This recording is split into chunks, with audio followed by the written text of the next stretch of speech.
Fried ரைஸ்க்கு ஒரு பெர்ஃபெக்ட்டான side dish ready பண்ணிடலாமா? இந்த ரீல மறக்காம சேவ் பண்ணி வச்சுக்கோங்க. அதுவும் சிம்பிள் ஸ்டெப்ஸ்ல காலிஃப்ளவர் வச்சு ஈஸியா இந்த மஞ்சூரியன் நல்ல கிளாஸியா எப்படி செய்யலாம்னு பார்த்துடலாம். இன்னைக்கு லஞ்சுக்கு chicken fried rice with veg cauliflower Manchurian. ஒரு பவுல்ல 1 ஸ்பூன் கார்ன்ஃப்ளவர், 1 ஸ்பூன் மைதா, தேவையான அளவுக்கு சால்ட், பெப்பர், கூடவே கொஞ்சோண்டு சில்லி பவுடர் காரத்துக்கு சேர்த்து நல்லா மிக்ஸ் பண்ணி எடுத்துக்கோங்க. காலிஃப்ளவர் எடுத்துக்கோங்க. அதை வந்து நல்லா க்ளீன் பண்ணிட்டு ஹாட் வாட்டர்ல ஒரு 10 மினிட்ஸ் போட்டு எடுத்துட்டு அதுக்கப்புறம் வந்து நான் இதில் சேர்த்து மிக்ஸ் பண்ணியிருக்கேன். ஸோ அந்த ஸ்டெப்பை வந்து மறக்காம ஃபாலோ பண்ணிக்கோங்க.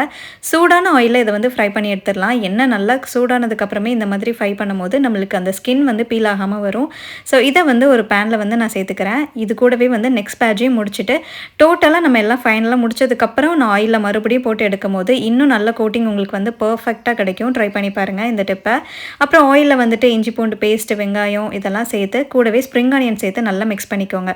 இது கூடவே சோயா சாஸ், சில்லி சாஸ், அப்புறம் கார்ன்ஃப்ளவர் ஸ்லரி, அதாவது கார்ன்ஃப்ளவரை வந்து தண்ணியில் மிக்ஸ் பண்ணி அதையும் சேர்த்து நல்லா மிக்ஸ் பண்ணி எடுத்துக்கோங்க. இதுக்கு தேவையான அளவுக்கு சால்ட் உங்களுக்கு சேர்க்கணுன்னா பார்த்து சேர்த்துக்கோங்க. ஏன்னா நம்ம காலிஃப்ளவரில் ஆல்ரெடி சேர்த்துருக்கோம்.